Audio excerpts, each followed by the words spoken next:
So welcome. I'm Stefano Cozzi. We'll go over my experience in a little bit. Just to sum it up, I'm a neurodivergent manager working operations and HR. So buckle up, this is going to be a wild ride, guys. What we're going to do is talk about culture and why it's important in video games companies. I've been working for Blizzard Entertainment for 5 years and a half in Paris. I've been taking care of Hearthstone, World of Warcraft, Diablo 3, StarCraft 2, and Heroes of the Storm. I left right before Overwatch. And then I moved to Riot Games, where I took care of League of Legends, Legends of Runeterra, and Valorant. In Dublin for another 7 years. So it's 12 years in total, living abroad, experiencing the different culture that I was able to collect from both Dublin and Paris, and also visiting the HQs in Santa Monica. Then I moved back with my family to Italy, where I worked with live game events at PG Esports. So if you are familiar with Milan Games Week, Lucca Comics, and so on, we took care of those events. And I've been teaching at Ulm University in Milan for the last 7 years, to master's degrees, completely unrelated to video gaming.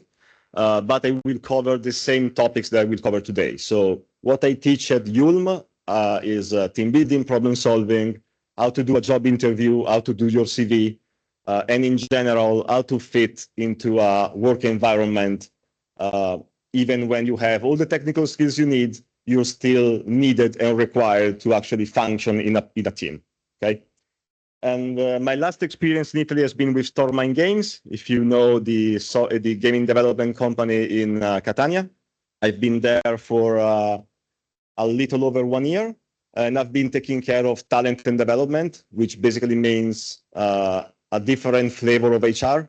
I've been doing recruitment, I've been doing trainings, and in general, trying to get the team ready to get from 20 people working from Catania to 120 working from across Italy and sometimes Europe. So why are we talking about leadership today? Because leadership is probably the most underestimated value in companies right now, especially in Italy, because we still stick to the dogma of if you're the manager, you know everything better than everyone else. If you have 25 years of experience, you're better than everyone else.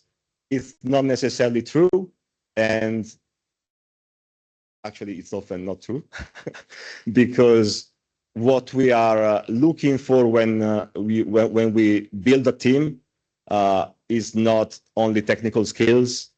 We're talking about soft skills, which no one is teaching you in Italy at the moment. So it's important to at least know that soft skills are important, and you will be screened for soft skills when you do the interviews. In order to join Blizzard, I did 12 interviews. In order to join Riot, I did 16 interviews. The interview process took 11 months. So I was a different person. I was a different person when I actually signed the contract than when I sent the application. So just to give you an idea of, now it's better because it was clearly too long. It was actually hard to make people sign a contract because in 11 months they might have found another job. So right now, I think it's down to 5 to 6 months, which is reasonable.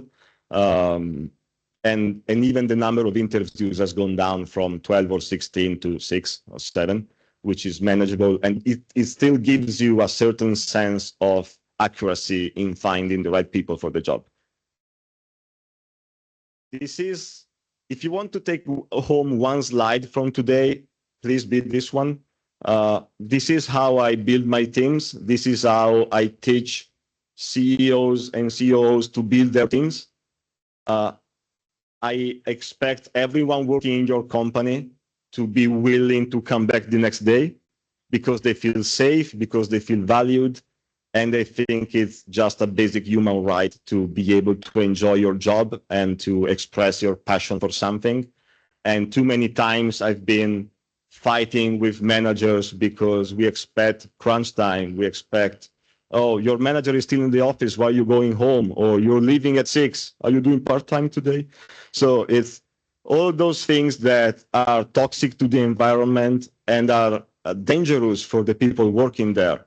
Because whenever I was able to apply this, the concepts that we're going to be covering today in companies, and I've been doing consultancies for food restaurants, for hospitals, and for gaming companies. And in all of these areas and in different industries, one result that I always bring up is that we were able to reduce the sick days in all of these companies by 50 to 70%. And it's not because people are getting less sick or because they don't catch a flu or they don't get COVID. It's because they don't wake up in the morning feeling like shit and they don't want to go to work. So we're cutting out those days, which are useless days anyways because you don't want to be there. So at that point, why you can even come into the office? And this is based on science. Like humans are community animals. We are used to live in a group. We used to gather to protect ourselves from dangers from outside, right? We have been doing this for millennia. Wolves, tigers, drakes, dragons. This is science. Why are you laughing? This is all scientific facts. These are dangers that our ancestors had to deal with. And our solution was to build walls and to put people on those walls. And we respect the people on the walls because they're protecting us, okay? And we respect people going out to gather food and hunt animals because they're bringing food back for everyone else.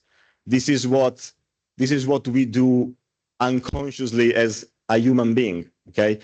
This is how companies are made, believe it or not, because we naturally respect, we're okay with our manager getting more money than us because we feel like they're getting out and hunting animals for us. They are fighting for us, therefore it's fine for them to get more money than us, okay? It's fine for them to have the parking spot. It's fine for them for whatever. If we start from the concept that the ability of a group of people to achieve extraordinary things depends on how they work together as opposed to how good you are individually, the complete equation changes. Because I've been working with geniuses that were unable to properly function in teams. We call them the useless geniuses. You can be the highest rated programmer in the world. You can join Riot. You can be put on the more advanced tools, machines, teams. But if nobody wants to work with you, why are we even paying you? Okay, if everybody is thinking, oh God, no, I'm in his team again. This is going to be a nightmare. He's going to be telling me how to do my job every single day. And I'm going to fight. And I'm going to be getting headaches all the time. I don't want to be there. I'm going to be switching companies. Because people don't leave companies. People leave bad managers or bad colleagues. This is something that I learned by doing HR for the last 5 years and 6 years, almost 6 years now. It's very rare for someone to just go, I really like it here. It's time to change. No, if you're enjoying your time in a company, you stay there as long as you can. And you only change because you feel forced to. When I moved to Dublin, in my first experience for Warhammer Online, which I'm intentionally not putting in my resume because it was a terrible game. I moved because I was told that I was too young to be a manager in my former company.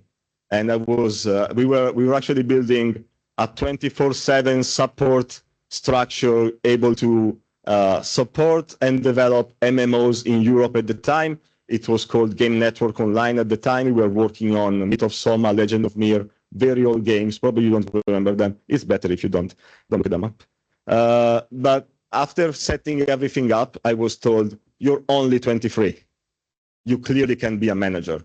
We're going to be hiring someone else from abroad with more experience. They didn't find anyone. Spoiler. But the next day, I was sending my CVs to Goa for Warhammer Online. And 1 month later, I was moving there to Dublin. And I was paid double the amount of money for the same job that they didn't give me because I was too young. And when I got there, I was one of the oldest managers. So, you know, Italy. I came back though, so it's not all bad. We're gonna be covering that as well. So what does it take to get to a point where culture is important for your company and where you feel like you want to be there for the long haul? So first of all, everyone needs to understand that leadership is not a job title. People won't respect you because the job title says that you're the CEO, you're the manager. People don't owe you respect. They choose to give you respect based on what they see you doing, based on what they hear you saying, and based on the example that you give every day. This is something that I learned the hard way. In my 13 years between Riot and Blizzard, I learned a lot of things the way they're supposed to be done. I also learned how not to do things. And that's something that you should always be looking for. Whenever you're working on a project or working on a game or whatever, even if you're just studying, just take your time to identify what you're doing wrong. Because if you don't spend 10 minutes understanding why something is not as it was in your mind and it turned out to be different, you're going to be repeating the same mistake another 11 times. Okay, so take your time, sit back, look at the job you've done, talk with your team, and gather feedback from your team. You're not an island. You're not playing top lane in League of Legends, so you're not there alone, abandoned to yourself. You have people around you that can give you feedback because sometimes they know you better than you do, because we all have blind spots. And I needed to be told sometimes, listen, this thing is not good enough. We need to do it better. And in my opinion, it was perfectly done. Okay. So sometimes we need to hear the hard truth, and the hard truth here is no one is perfect. And if in a job interview, somebody tells me I never make mistakes, I'm very good at my job, it's a red flag for me, because I don't know what I'm looking for at that point. Because if you tell me, you know, I'm struggling with English right now, I'm going to, it's not okay. I'm actually doing a course right now to improve my English. That's fine. I know where your weakness is. I know I can support you. Maybe I can even offer to pay for the English course for you if I'm really interested in your profile. But if you're telling me I don't have any weakness, I'm fine. I'm very good at my job. I know you have weaknesses because we all do. And if you're not telling me where they are, I will be scared that they might be something even worse than I'm struggling a bit with English. Okay, it might be I really struggle with working in a team because I like to work alone. I'm hiring for a team. You're not a fit. What if I already hired you? Okay. So that's why companies do a lot of interviews right now, because they want to make sure that their investment is worth it.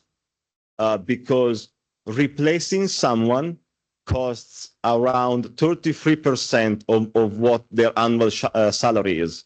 So it's better to get things right in the first time than hire the wrong person and have them stay.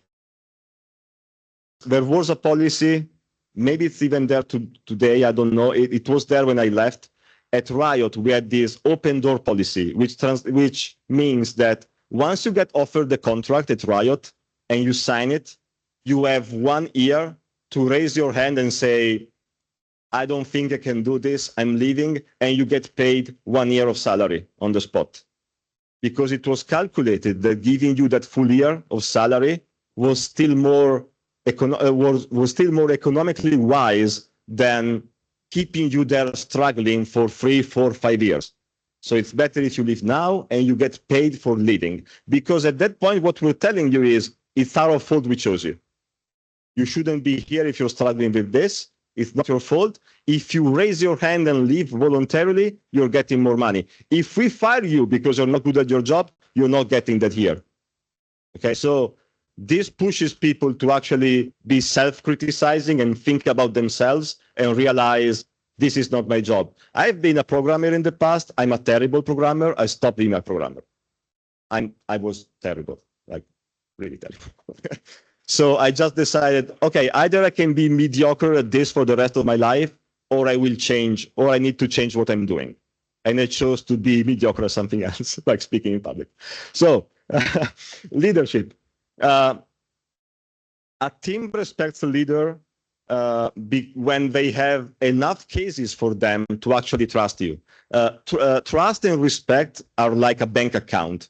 You deposit something in it every single day by giving an example and by showing the rest of your team how you work and how you do everything.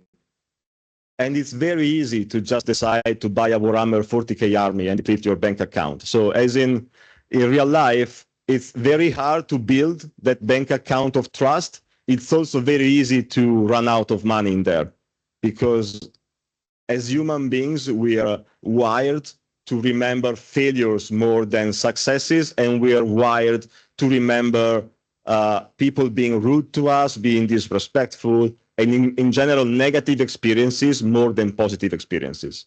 Okay, so before we're talking about personal branding with Luke, I agree with everything he said, because personal branding is also how you're respected by your peers, by your managers, by your former colleagues, former employees. You're building a reputation right now as we speak, even just being in this room with your friends and your colleagues. Okay, so this is not something that you just turn on and off. The reputation building and personal branding is always on, and you need to be aware that it's always on. And we get there by building the pyramid of trust. We start from the bottom, from moral integrity. I cannot teach you to be morally and ethically proper at work. This is not something I can teach you. This is not something that anybody can teach you. Either you have it or you don't. And in some companies, it's fine to not have it. It's perfectly fine, because that's the culture they decided to adopt in the company. It's not necessarily a bad thing. I would never work for a company like that. It doesn't mean that there are no companies like that out there. So it's just a matter of finding the right fit for you. Moral integrity means that you're not seeking personal gain. You're just seeking the benefit of the team. So sometimes it means making small sacrifices for the good of the team. It means maybe doing that extra time that you know someone is going to do, but you also know that your colleague was looking forward for the weekend because he was already planning a vacation. Then you volunteer for that weekend to get that crunch time out of the way. Next time, I'm going to assure you, you won't even have to ask. He will be volunteering to cover your crunch time the next time. Because this is how we're wired as animals, as people.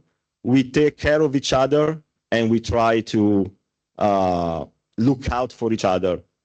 And sometimes it feels like we're different animals when we are at work. So at work, you need to be perfect. At work, you need to be strong. And then you can be weak, or you can be vulnerable in your personal life. It's the same thing. You're working with people. You're not working with a set of technical skills.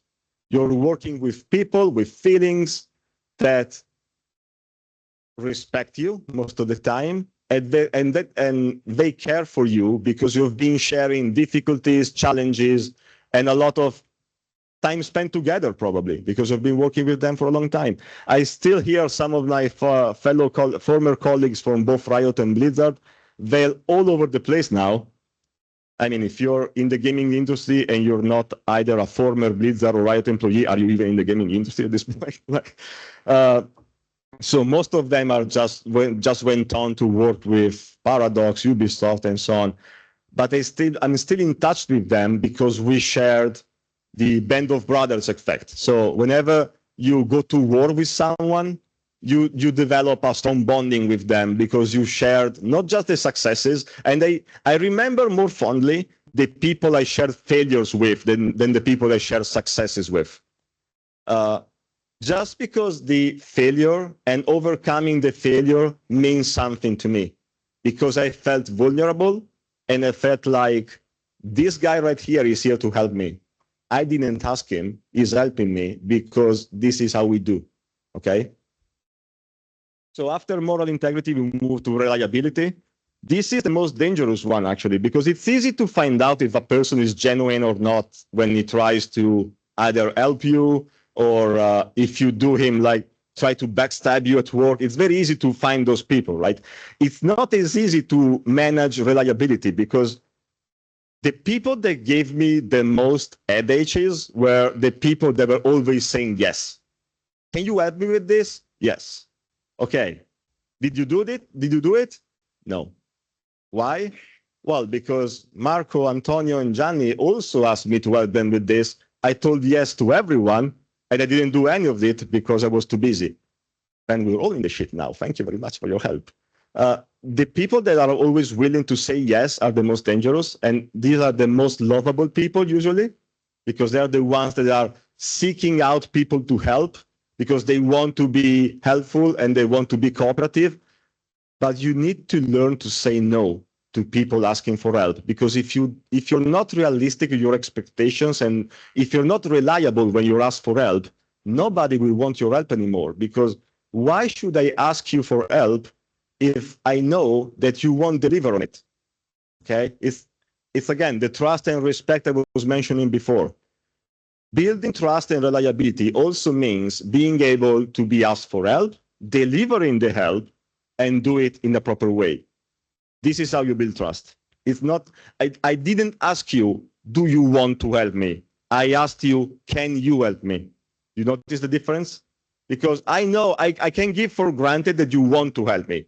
I'm asking if you can help me, okay? And the last step is leadership.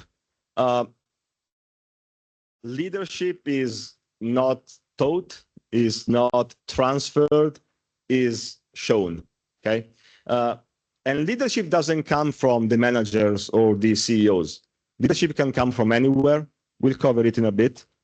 It means volunteering when there's a risk of failure, because everyone is willing to volunteer for successes. Everyone was willing to volunteer to be the product manager of Hearthstone. It was an easy win. Everyone was fighting for it. Strangely enough, no one was volunteering for Diablo 3 at the launch. So I was raising my hand and telling people, I will work on Diablo 3. It's a shit show, I know. That's why I'm going there. Because I noticed that when the shit show was going around, I was the only one being reasonably calm. And I thought, okay, maybe I'm a terrible programmer. Maybe I can actually be a decent problem solver if I'm able to be calm when everyone is getting error 37, not being able to log in the game, swearing at us, insulting us, and so on. So maybe that's my way. Maybe that's my career, okay? So that's why I decided to do it. But it was very easy to just volunteer for World of Warcraft or Hearthstone or whatever, right? It also means not abandoning someone in difficulty, because at both Riot and Blizzard, you are not evaluated on your individual performances. You're also evaluated on your team performances. So even if we mess up the recruitment process and we hire someone who is self-centered and egoistical, if we give them a performance incentive to be helping the rest of their team, they will do it. So it's still a win for us, right? So the way it worked is 50% of my performance appraisal was made based on my actual job, and 50% was made out of how is my team doing, because that was as important as my own job. This is something that you can artificially build in a company. Again, this cannot be taught, okay? You cannot teach CEOs to be responsible for their team if they don't see any value in it, okay? So what is the solution to this? The solution is very simple. You need to have as many leaders as possible. It's not enough to have a manager. It's not enough to have a good CEO. If I ask usually I ask the CEOs one question: will this company survive the bus test? The bus test is very easy. You tell the CEO, do you have your vision clear in mind? Yes. Do you have your mission clear in mind? Yes. What if tomorrow you're hit by a bus? That's the test. That's it. What happens? Is the company still okay? Does everyone know your vision and your mission? Does everyone know what you're supposed to do? Or do we need you because you're micromanaging everything and because you're the one fixing things? And most companies don't survive the bus test because they try to gather every single responsibility on a very small amount of people. So the way to fight this is to have everyone be a leader, no matter what your job title is. If you're in a team, you're a leader of the team. Maybe you're not the leader with the job title in that team, but maybe you're the leader with the most technical skills in a particular area. Maybe you're the leader in problem solving. Maybe you're the leader in dealing and solving conflicts between teammates. You can be a leader in 100 different ways, and you can be a leader even when your contract doesn't say manager or CEO or whatever. What you must do is protect. So every team member takes care of the people around them. We mentioned before reciprocity, kindness, and sense of belonging, the pyramid of trust. What this means is the people around you are not just there on their own. They are there because they're part of a bigger entity, and the bigger entity is your team. And the second thing is guide. So your action inspire, but whether you're aware of it or not, they inspire the people around you, because with everything you do, you're setting an example in a positive or negative way. If you're the one that, no, I'll make this example later on because it's more fitting, but in general, the way how you do anything is how you do everything. No, it's a very popular quote.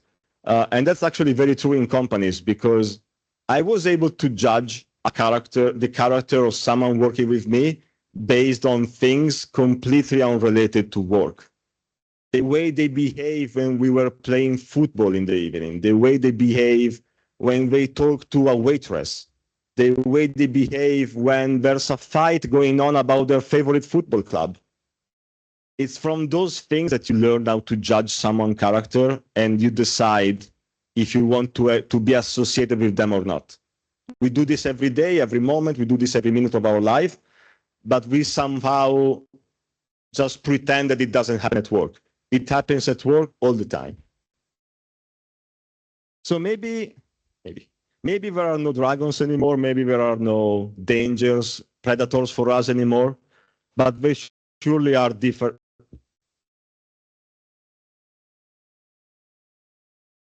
dangers, like layoffs, like deadlines, like bad managers, like whatever. So we're still surrounded by dangers, and the solution is to put as many people on the line as possible. I've been teaching this for 7 years now. I've been working with companies, telling them to apply this method for 7 years now. Not once I was let down by the team I was taking care of. Because when you show human dignity and respect to people, they usually show it back to you. So I don't even have to ask for overtime or support or something, because I usually implement a couple of things in my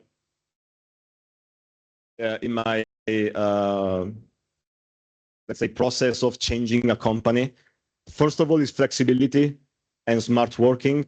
Smart working doesn't mean working from your home, because that's the way we do it in Italy. Smart working for me is you decide where to work, when to work, and you just deliver the final product, okay? Because smart working in Italy means you can choose between starting at 9 or 9:30. We're flexible. No, it's just a different time frame. It's half an hour different. It's not being flexible. It's half an hour. So I had people working in Bali. I had people working from Mexico in their own timeline, in time zones, in their own locations. But as long as the job is done, I don't care, because I'm paying for the job and you are delivering a product to me. If I can trust you enough to deliver the job and the product, I can trust you enough to work from whenever you want and wherever you want. So this is, again, coming back to trust and respect. If you show trust and respect to your team, the team will show trust and respect to you. And the way the team shows trust and respect is by delivering on what they promised you. I always tell my team, don't tell me that you weren't able to do something. Tell me you are afraid of not being able to do something, because if you tell me in advance, I can actually help you. I can maybe move the deadline. I can give you more resources. I can give you more people. If you tell me late, and if you tell me, oh, you know that the deadline at 12 o'clock and it's now 14 o'clock, I missed it. How can I help you at that point? It's too late now. You're blocking me from helping you. That's when I get angry. Not when you tell me I might not do it, because I can still help you then.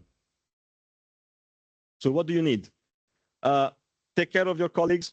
That's the first thing. Again, you don't need to be a manager to do this. You need to be a team to do this. Avoid things like, that's not my job. If you see something breaking or broken, just tell someone that can fix it, or if you can't, fix it yourself. I'll just tell a small story. So when I was working at PG Esports in Milan, we used to take care of Milan Games Week. So live event, 5 days, a lot of sponsors, a lot of people coming. So something that would happen every year is that the sponsors would come to the office to actually put a face to people that are going to be working on their stand, on their booth, and they want to know people that are going to be taking care of their brand. So in one of those days, we had an open buffet, and several people, executives, were there just hanging out and picking up food and chatting with each other. And I'm there with my team, and I just noticed a half-eaten lasagna plate sitting in the middle of the room. Okay. So first of all, who does that? Who just eats half a lasagna and then puts it in the middle of the room? Anyway, so I walk up there, I pick up the plate, and I kid you not, in the 5 meters that separated me from the plate to the nearest table, 5 executives handed me their plate. Like, oh, thank you. Yeah, thanks. So I was collecting plates, and I brought them all to the buffet. I give them to a waiter, and my team was laughing behind me. Can you imagine why they were laughing? Because of course the executives thought, why is he picking up a plate in the middle of the room? It must be his job, right? Because why would he if he wasn't doing his job? If it weren't his job. So my team knew this. We actually just finished this training when this happened. So they knew that the executives were just assuming it's his job. I'm going to give him my plate as well. And everyone else was like, well, it's not my job to pick up a plate from the floor. I'm an executive. Like, yeah, who cares? If you see the plate on the floor, you pick it up because you have the technical skills, you have the soft skills. If you have the motor ability to pick up a plate and put it back, you can do it, okay? So I don't want to hear things like, oh yeah, the audio was bugged in that level, but I'm a software engineer. I don't care about it. It's not my job. Tell someone if it's not your job. You can't just pretend that it's not there. So do something with the information. And the second thing is assuming someone else will take care of it, because that's just as bad as that's not my job. Okay. Well, this bug is so evident, it's so clear that someone must be working on it. What if they're not? What if everyone is assuming, well, this is a game-breaking bug, someone must be noticing it? What if they don't? And you ship it like that. Like, I don't know, not being able to log into Battle.net when you launch Diablo 3. I don't know. So, and then initiative, moving from a reactive to a proactive approach. If you are ready before a problem can occur, you're already halfway to the solution. When COVID lockdown hit Italy in 2021, right? 2021, we were already working in full smart working. So for us, it was, we don't care. We're operational tomorrow. We lost 0 days of work working in live events with COVID because everyone was fully equipped and ready to be working from home. And we didn't lose a single customer. We actually stole several customers from companies that were working in the office and were not ready for the lockdown because they had you need to be in the office or else I can control that you're working. Yes, because everyone that worked in an office knows that coffee breaks are very productive. And when someone comes to your desk every 5 minutes, It's also very productive. So for most of us, it's actually true the other way around. So I am more productive from home, okay? So sometimes I need to go to the office because I want to have live meetings with my team, and that's fine. I have dedicated live meetings days where I show up to the office and I meet my team. The rest of the time, I work from home in my environment where I can control when I work, what I eat, which is important, and I can be 110% more productive than just working from an office because I was told to work from the office, okay? Taking care of your team as a manager also means that you're taking responsibility, okay? So instead of asking people or telling people, I don't want mistakes in my team, just start asking, why did we make the mistake in the first place? Because if you're asking people, find me the guilty one, they're just gonna be over defensive and try to avoid the problem and deny that the problem was even there. If you pose yourself as an ally in that discussion, as in, I'm here to help you fix the problem, you're more likely to get the truth out of them and to get to the actual problem and fix it. We're not here to find guilty people. We're here to fix the problem because we're on the same side.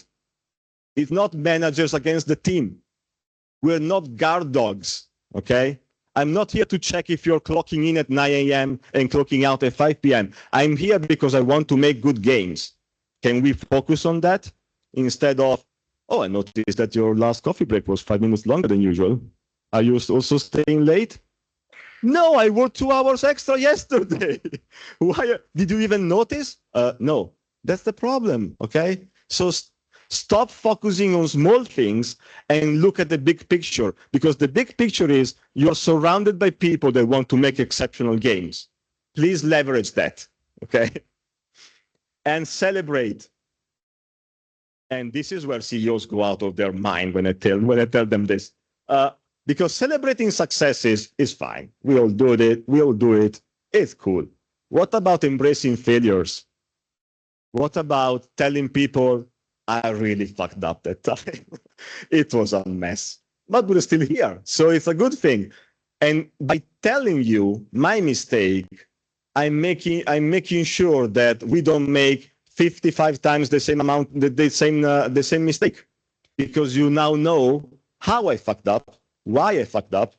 Am I allowed to swear? It's too late now. So, and we can make sure that you don't do the same thing 50 times, okay? So it's better to just showcase the mistakes. We actually had a town hall meeting in Riot where we would just share our failures, just to get people into the mood of, you need to talk about failures. We're not perfect. We will make mistakes. As long as you tell me why you made that mistake and what you did to avoid making the same mistake again, we're cool. I don't care, okay? I just want to know that we are better off today than we were yesterday, okay? And also, as a side note, I don't care if our competitors are doing worse than us, because if we are running a 100-meter dash and you trip on the line and I win, I am not running faster. You just tripped, okay? It doesn't make me faster. I need you to focus on telling me how I can run faster. It's a very different game, okay? And share the success. This is very common for managers to be the ones presenting the success to people above them when it's a success, and blaming the team when it's a failure. Don't be that guy. And if someone has worked very hard on something that has proven successful, send that guy to present it to the executives. He deserves it, okay? He deserves to be the one associated with the success. So how long does it take? There is no fixed schedule. Again, leadership is not a course that we can all follow. It takes time, it requires time and energy, and the effects are not easy to measure. But in the long term, what I can tell you is that, as I was telling you before, you can cut down on sick days. The games are gonna be better than they were before. You will not be needing to, you won't need to replace your team every single year because you have a churn rate of 50% of your team because they are burnout, depressed, they are leaving. So take care of your people, they will take care of you. And being a leader means making a long-term commitment. So this is not something that will just improve your sales of your next game. This is something that will make sure that your next 5 games are amazing and are going to be better than what we were supposed to be. Again, this is my closing line. I hope I communicated well enough why I care so much about this. This is doable. It's not science fiction. Okay, I was joking about the dangers and the dragons and whatnot. This is actual science. Okay, so if you treat people well enough, they will take care of you and they will take care of your game. It doesn't matter if you're a manager or not. Please be kind to each other. So you can follow me on LinkedIn. I will be here for. Am I out of time, or do I still have time for Q&A, or is it too late? I think I still have some time, right? No, I have time. Yeah. No, sorry.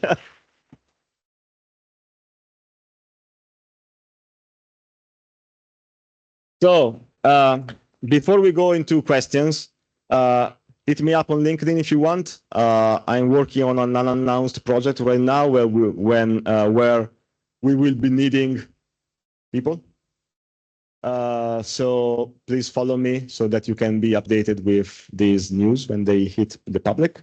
And again, if you're actually working in a company or going to be working in a company that might need my expertise in fixing the company culture, hit me up on LinkedIn. We have a track history. Me and my team have a track history of working with different kinds of companies, gaming, not gaming, we don't care. It's actually good to see that hospitals and restaurants are looking up to the gaming industry, thinking that we are ahead in something because we are teaching them how to build healthier and more productive structures than just being security guards looking for people that are transgressing the contract, in breach of contract.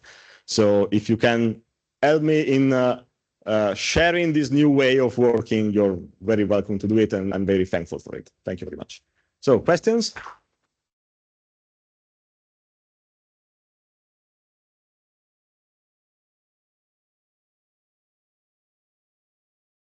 I have some question, but the first question I think is, in your experience, you learn how to recognize the real leadership and how is real and how is a mask for a job, and this is a really part of a job or is a part of naturally personality of people. So whether we like it or not, we always make a judgment of people when we meet them, usually in the first 20 seconds. Of course, leadership is more complex than just liking or not a person, right? What I was referring to before is that leadership is often used as a protective mask to hide the fact that they're afraid of letting go and delegating. So when I catch a CEO fixing torches or lights in a game in the engine, I'm like, why are we doing this? Like, oh, because if I don't do it, no one will catch this. Not my job. Like, when I say this is not my job, don't say it. I mean, you're doing a more important job than fixing torches. You're supposed to get business for us. Do that, please. Okay. And by doing micromanaging, which is, I think, one of the most important plagues in Italy, it's micromanaging and hiding it as I'm being a leader, right? Because I have everything under control. So I'm a leader. You're a micromanager. It's completely different. Okay. So the mask for me is being a micromanager, and being a true leader is my team is working right now. I don't know where they are or what they are doing, and I don't care. I honestly don't care because I trust them. So I can be here and be talking to you guys, and I know that if I were to ask any of my team members about our vision and mission, I would get the same exact answer every single time, word by word. If you're not able to do that, it means that you're faking leadership because everything is clear in your mind, but your team doesn't recognizes it. I hope I answered your question.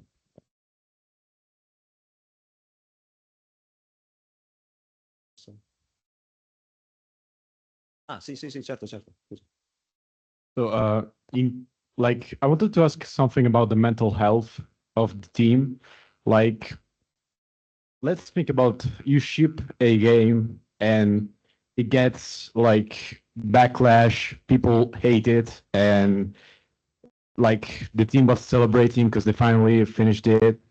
How is it? How hard is it to handle that kind of situation? Like, there's like the employees that see how gamers express on the game, and you know how cruel gamers can be over a game. Like, there's crazy people sending death threats or an update for League of Legends, and that is absolutely out of. Yeah, I don't know. That's crazy. I have a gallery of death threats, and I mean, because my huge wisdom, I decided to work on both Blizzard and Riot games. So I have a collection of it. No, it's very hard, and I saw people being hit by depression and burnout. This is very sorry. This is very sensitive for me at the moment because one of my former colleagues at Blizzard, he used to be a community manager for the German-speaking community there. He has been unemployed for the last 2 years after the layoffs there, and he killed himself a month ago. So it's a terrible thing to happen, of course, which is why for me it's important to talk about mental health. In all of the previous companies I worked for, we actually introduced, starting from COVID, so way before what happened now, we started to provide free mental support to employees as a way of avoiding burnout. And then we realized we're actually avoiding way worse than burnout because people hit by COVID, lockdown, or COVID in general, just found themselves living abroad alone with no friends because maybe they just moved in and they are now locked in their home. They cannot meet anyone else, their colleagues, their friends, their family. So it was very hard for people working in the team. And I thought that since the government wasn't really helping with the psychological support in providing online psychotherapists for the team, we would do it as a company. And I thought it was very appreciated by the team, but I was one of the guys just using it because sometimes you don't realize you're burned out. This is my wording to you. Like sometimes you realize you're burned out when you've been burned out for months, which is why it's important for the people around you to tell you, you look tired, can I help you? Sometimes you don't even realize it. And I noticed it by resigning from my old job in November and thinking, okay, for 2 months, I'm not doing anything. I want to recover my energies and then I will start with my new project. In January, I realized I'm now starting to recover because I was so tired that it took me 2 months to get on the base level, and now I'm recovering. So it took me 4 months to actually recover from the energy spent. And if you're working on a project, the thing we did with Milan Games Week is a 5 days event, okay? So what happens after Games Week? We sent everyone home for a week because we know they are useless in the office for the first week. With all due respect, of course. I was the first one going home. Like they are too tired to be productive. So let them recover as quickly as possible. And when we get back and we start working on the next one. We did the same for games. So allow your team to recover and allow your team to actually being mentally aware of where you're at on a mental health level so that you can recover, you can do changes in your life, and it's very important, yeah. But if dealing with those kind of negative feedback and threats, you just start to let them glide over you. I just print them out and put them on a wall. I don't care anymore because most of the time it's people caring too much about the game, and it's just an excess of love. I don't know how to put it differently. And I know that 99.9% of the time they don't mean it. So at the beginning, Blizzard was actually reporting them to the authorities. I asked them to stop doing it because I don't care to ruin a 12-year-old's life because he was threatening me to come to Dublin. And I was actually telling me, you can come here, you don't have a passport yet. So I don't care, but I can see how it's going to be affecting other people. And I don't expect other people to react in the same way as I do. So handle it in your own way, but be prepared that you will get negative feedback. Just handle it in the way that you see best fit. Other questions?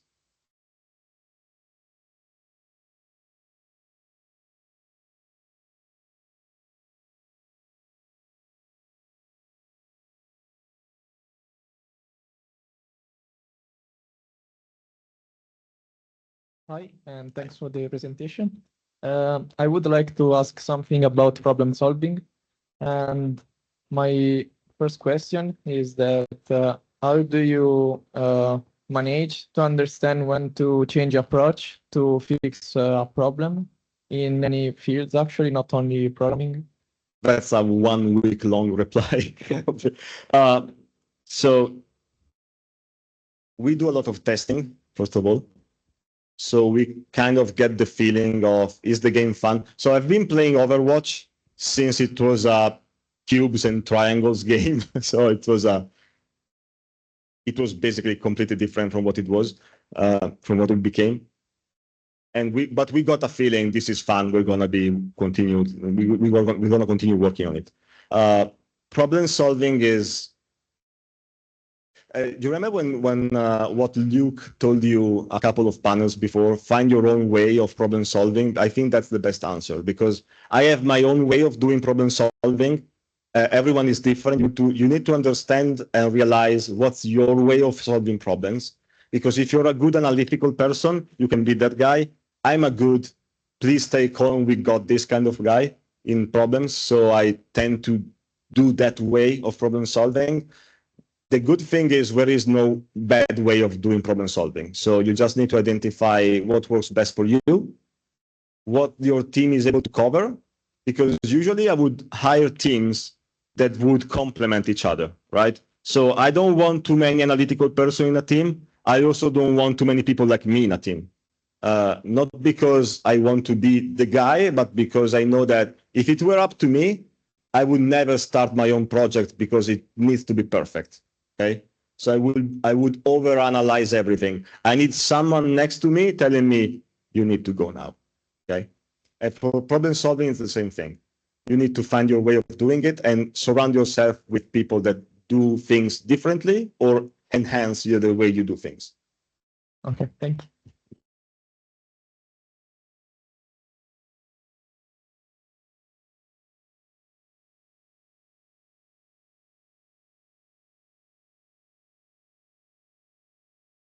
Question about concept art. Would you have any advice for an aspiring concept artist who would like to work for Riot Games or Blizzard, and how should they present themselves, and what are the things, the pins that Riot and Blizzard are looking for? I think what everyone is looking for are the same things. So again, sorry to mention Luke again, but if you can just watch Luke's panel about how to summarize yourself in a sentence, that's very helpful. I would just add that having a portfolio is very important. Having a list of completed products is very important. From an HR point of view, if I see someone being able to start a project and finish a project, to me, it's more valuable than just starting 12 different projects and being a genius on a very specific thing, because it means to me that you can overcome challenges. Okay? Because any game that you will ship, it will include some challenges, conflicts in your team, outside your team. And the fact that you still shipped it means that you can overcome that. That's the soft skills we're looking for, because it's full of people being able to do very good drawings and very good concept art. It's not full of people being able to do good drawings and work in a team. So we're looking for that. So you need to provide both. And outside, apart from the CV, I would also advise you to practice your interviews, because doing interviews is a skill as much as programming or concept arts or whatever. So you're not bad at your job if you do interviews badly. You're just bad at interviews. So you just need to practice them more. As a friend, practice it, because it's a matter of being able to summarize yourself in a way that is digestible by the interviewer and that leaves as few holes as possible in their checklist. I need to know your weaknesses. I need to know your strengths. If at the end of the interview I still have question marks, I'm very likely to not be picking you, because I don't know you enough. So you need to practice being able to provide examples. I was working on this. We had this challenge. We solved it this way. Okay. Or we started this project. We faced this challenge and now it's shipped. This kind of stuff. Thank you so much.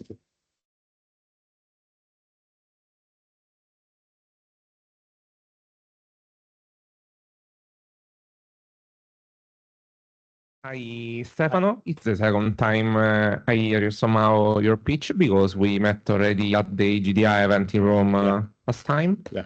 So I manage like to own a 50 people team. We are doing a game. I am acting as a CEO. And what I'm asking, it's like, what are for you like the biggest red flag about like mental health issues inside the team that somehow remotely you can see? Because when the smallest things sends you over the edge. okay. Like, I saw people freaking out because a texture on a torch was wrong. And I'm like, it can be about the torch. Like, it's clearly not about the torch.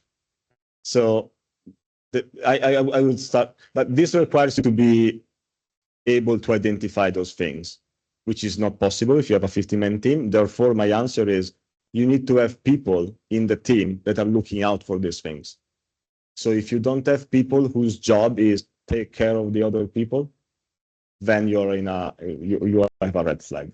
That's why I was mentioning having as many leaders as possible, because if everyone is looking for the guys being stressed out, you're more likely to catch it before it gets to the point where he's in burnout, because someone is looking for it and he's gonna be telling him, "Are you okay, man?"